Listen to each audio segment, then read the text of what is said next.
પંચાયત સમાચાર 24 માં આપનું સ્વાગત છે। દાહોદ કોર્ટ દ્વારા મનરેગા કૌભાંડના બંને આરોપીના 5 દિવસના રિમાન્ડ મંજૂર કરાયા। દાહોદ જિલ્લામાં મનરેગા યોજના હેઠળ થયેલ ₹71 કરોડના ગેરરીતિ મામલે તાજેતરમાં મહત્વપૂર્ણ વિકાસ થયો છે। આ કેસમાં ગુજરાત સરકારના પંચાયત પ્રધાન બચુભાઈ ખાબડના પુત્ર કિરણ અને બળવંત નામના 2 વ્યક્તિઓની સંડોવણીની શંકા વ્યક્ત કરવામાં આવે છે। આ આરોપોને લઈને કિરણ ખાબડે કોર્ટમાં આગોતરા જામીન માટે અરજી કરી છે, જેની તપાસ ચાલુ છે। દાહોદ જિલ્લા વિકાસ વિભાગે મનરેગા યોજના હેઠળ કામો માટે 71 કરોડની રકમ મંજૂર કરી હતી, પરંતુ આ રકમનો ઉપયોગ થયો કે નહીં તે અંગે પ્રશ્નો ઊભા થયા છે।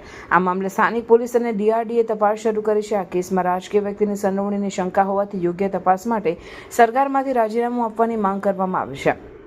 આ કેસમાં કિરણ ખાબડ અને બળવંતની સંડોવણીની તપાસ ચાલી રહી છે। દાહોદ કોર્ટ દ્વારા મનરેગા કૌભાંડના બંને આરોપીના 5 દિવસના રિમાન્ડ મંજૂર કરાયા। આ કેસમાં રાજકીય દબાણ અને સંડોવણીની શંકા હોવાથી યોગ્ય અને નિષ્પક્ષ તપાસની માંગ ઉઠી છે। જોકે આ મામલે સરકાર તરફથી કોઈ સ્પષ્ટ નિવેદન સામે આવ્યું નથી। આ કેસ રાજ્યમાં ભ્રષ્ટાચાર સામેની લડાઈ માટે મહત્વપૂર્ણ બની શકે છે।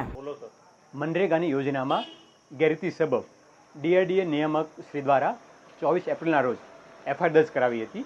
આ FIR અન્વયે તપાસ દરમિયાન જે તે સમયમાં નાગાળામાં 5 જેટલા મનરેગાના અલગ અલગ સ્તરના અધિકારી કર્મચારીને અટક કરી તેમના જ્યુડિશિયલ કસ્ટડીમાં મોકલી આપવામાં આવેલા છે।